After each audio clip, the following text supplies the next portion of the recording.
Honda's NC750X is quite possibly one of the most slept on bikes on the market. It's more expensive than a Kawasaki Versys, but it's cheaper than a Yamaha Tracer 7. But there's one thing that this offers, and that is next level practicality. So practical in fact that it could just be the ultimate car replacement. So to find out, I'm going to take it to the city, I'm going to take it on some B roads, and I'm going to give it a go on the dual carriageway. But before that, let's have a look at the stats and figures.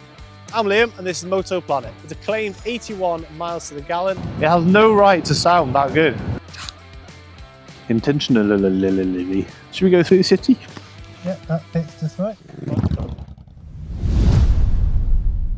So it is a 745cc parallel twin. From that twin, you're going to get 58 brake horsepower at 6,750 RPM. You're getting 69 Newton meters of torque at 4,750 RPM. The bike weighs 226 kilos. You've got a fuel tank capacity of 14.1 litres. It's a claimed 81 miles to the gallon. And for this one right here, the DCT, dual clutch transmission, it's going to cost you £8,399. So once again, thank you to Smith's Honda in Chester for lending us another bike.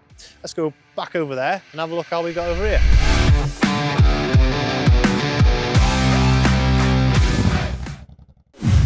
So we are on the NC750X DCT, and if ever there was a bike to have DCT, it is this one.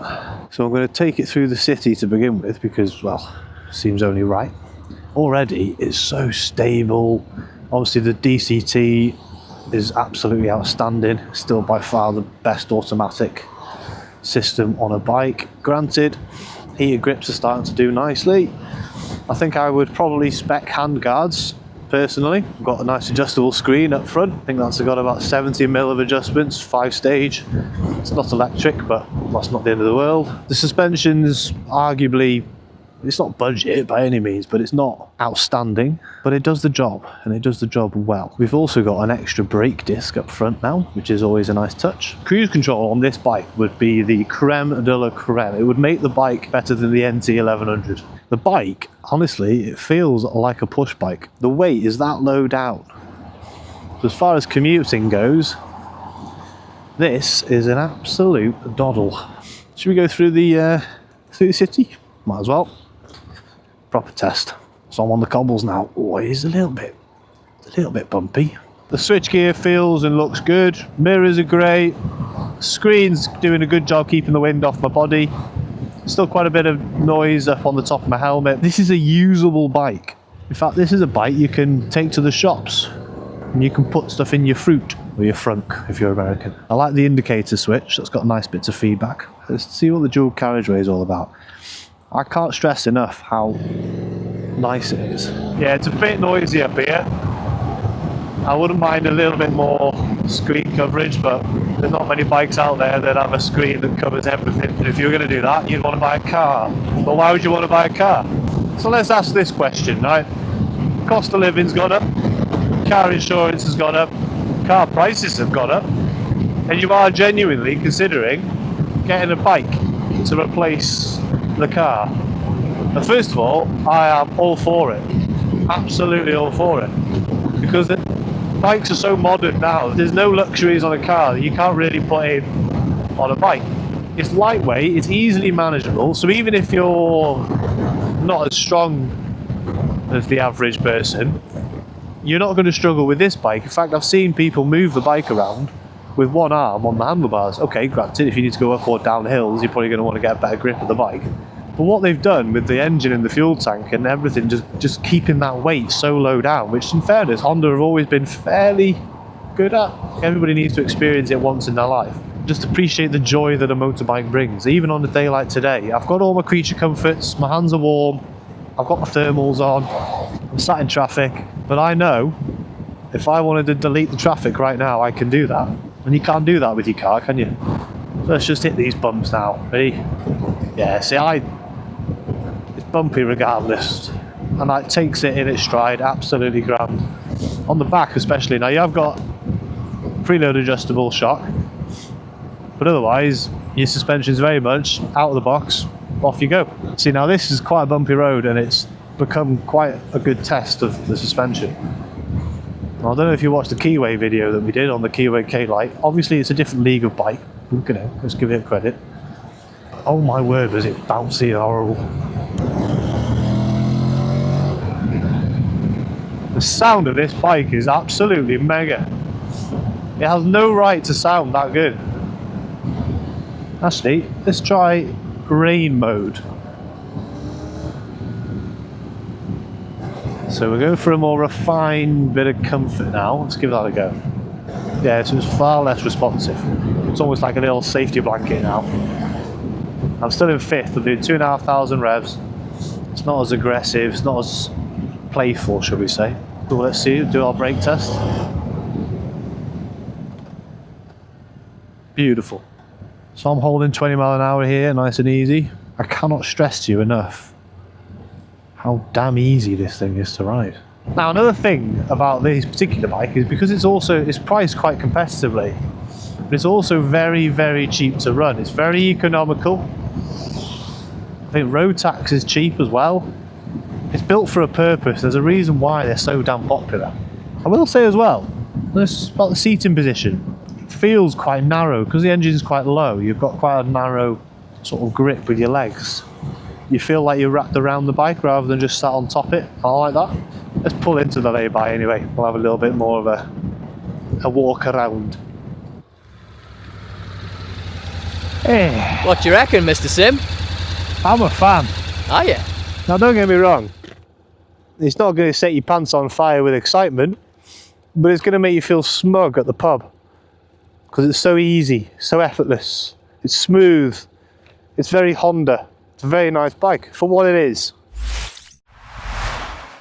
Now we'll start with the obvious. It is not the most exciting bike on the market, and I have ridden more exciting bikes. But that's not what this bike is about. This bike is about bringing you convenience and pleasure in its simplest form.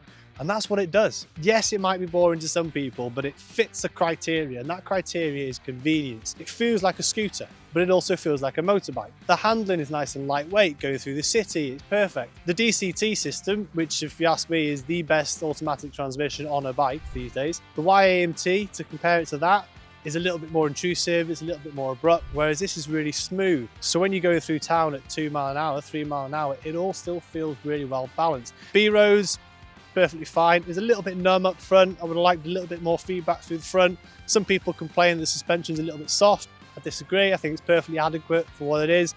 The extra brake disc, that works an absolute treat. Overall, a very, very good bike. I see why a lot of people shout and rave about them. And I could quite honestly see myself parking the car in the garage for the year and just riding one of these.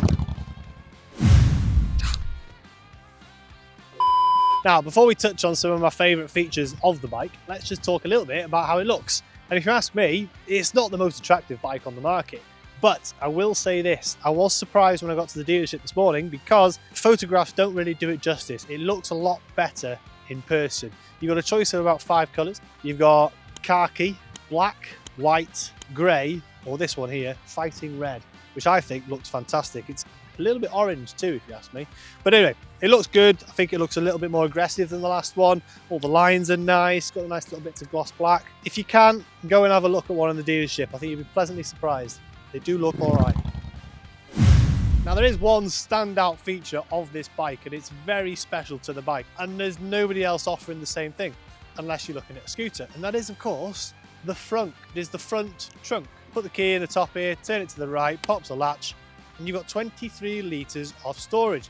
You can put your milk in there, you can put your shopping, you can put anything you want in there. You can even put, and this is what Honda say, a full face adventure style helmet. Now I tried to put my helmet in and it didn't fit, but I can fit my head in there, as I will demonstrate. Yep, that fits just right. That's just the idea of, anyway. But then you're probably thinking, where does the fuel go if that's where your shopping goes? Well, you turn the key to the left and it pops up the rear seat. From there, you've got a little cap there, put your petrol in there. And this goes back to what I was saying earlier about the weight being nice and low down. Keeps the mass low because you're sitting on the fuel tank. Also, quick little mention, Honda's Dura bioplastic panels. We've previously seen it on the screen of a Honda. Now we've got it on the body panels. And that is good for the environment, which means it is good for the turtles. Now, as far as technology goes, this bike has just the right amount. You've got a 5-inch TFT display up front. From that display, you can go into all your rider modes. You've even got 2 custom modes where you can go in and change the engine braking, the traction, the power, you name it, just to make it your very own kind of setting. You can also, if you've got the DCT model, change the shift point. So if you're not happy with that and you want it to shift a bit earlier or later, you can change that as well. You can also connect your phone with Honda's RoadSync app and get turn-by-turn navigation. Obviously not available in every country. Now then, on to comfort and quality. I will start with the comfort. What do you want to start with? Now, when it comes to quality and comfort, it's worth noting that the one I'm on today has the comfort pack. So with that, you get this 5-stage screen adjustment, you get heated grips, and you get a comfort seat on the back and for the rider. But you also get, and it's quite a handy little feature, foot protectors, just to help protect your feet and your ankle from the weather. And they obviously do a good job. The job goes further than just down there, because when I got here today, after riding through all the rain, my legs were majority dry and I had no crap from the roads all over my legs. So that's always a bonus. I think if I was to add one thing to the bike, it would probably be a handguard or a spoiler to the screen. Because as I mentioned with the screen earlier, it's quite noisy, it's quite buffety at the top of my head. Maybe if you're shorter, you'd be okay. And of course, where would I buy those from? I would of course go to motoplanet.co.uk to buy them. Which, by the way, also, if you put your registration number in, it'll show you all the bits that fit your bike. Yeah, cameraman's happy with that one. Overall though, it's all a pretty solid package, and I can see why somebody might just park the car in the garage and stick to one of these. Now, when it comes to quality, Honda. Solid, switchgear's all solid, that screen's all solid, the front mudguard's solid, there's no vibrations through the mirrors, everything is just well built. But I will do a little bit of nitpicking, and that is the frunk. Don't know if you can hear that. It's just a little bit rattly where the latch is for that. But overall, you can't really complain, can you? Anyway, let's listen to what she sounds like. Now, we'll start her up, and I think you'll be pleasantly surprised. It sounds really quiet on the starter. And when you look at this bike, that's the noise you'd expect. But if you open it up a bit, throaty back there, and you've got a nice induction noise here. If you were to put an aftermarket exhaust on this bike, it has no right to sound so evil when it looks so subdued. So we've had a walk round, a little bit of an in-depth look into the bike. Now the sun's coming out, so I want to go out for another ride. And while we're on the other ride, we'll talk a little bit more about what makes this bike such a perfect replacement for a car. Because I think it's up there, it's got a chance. I go get my helmet.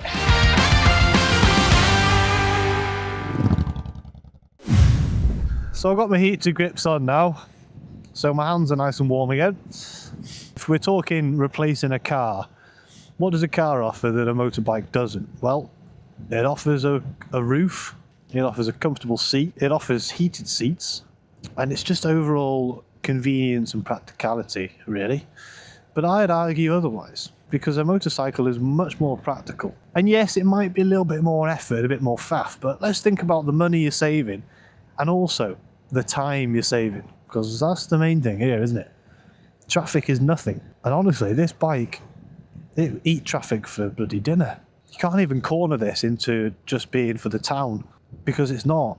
It's perfectly as adaptable in the city as it is on a B road in the countryside. If you're replacing a car, you're not replacing something that's just supposed to bring you joy on a weekend. You're supposed to replace something that brings you joy all the time.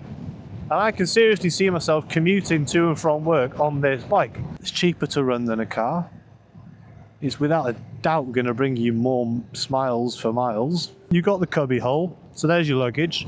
Okay, you're not moving any IKEA furniture with this bike, but how often are you putting IKEA furniture into your car? So you've got that, you've got more than enough space for that. I've got my packed lunch, I've got my jacket in there. I've now worked out that if I squeeze my helmet in, albeit at risk of scratching the top of my helmet, I can get it in there. Now I have only got a small head, so the small helmet, so I'll be interested to know just how many people actually get a helmet in. If you've got one, please feel free to put in the comments. What's the strangest item you've had in the frunk of your Honda NC750X? Yeah, put it in the comments. Quite sad really, coming to the end of the day with this bike, but she has been a good one. Is it a viable car replacement? Yes. Yes it is. because it's got all the creature comforts that a car can offer, albeit on a different scale. You've got your heated grips, you've got your weather protection, you've even got your storage up front, which not a lot of bikes offer. The way it rides is really good. The DCT on the bike is absolutely fantastic. The handling's fantastic. It's all very confidence inspiring. It's all very manageable and effortless, which is exactly what you want from a commuter.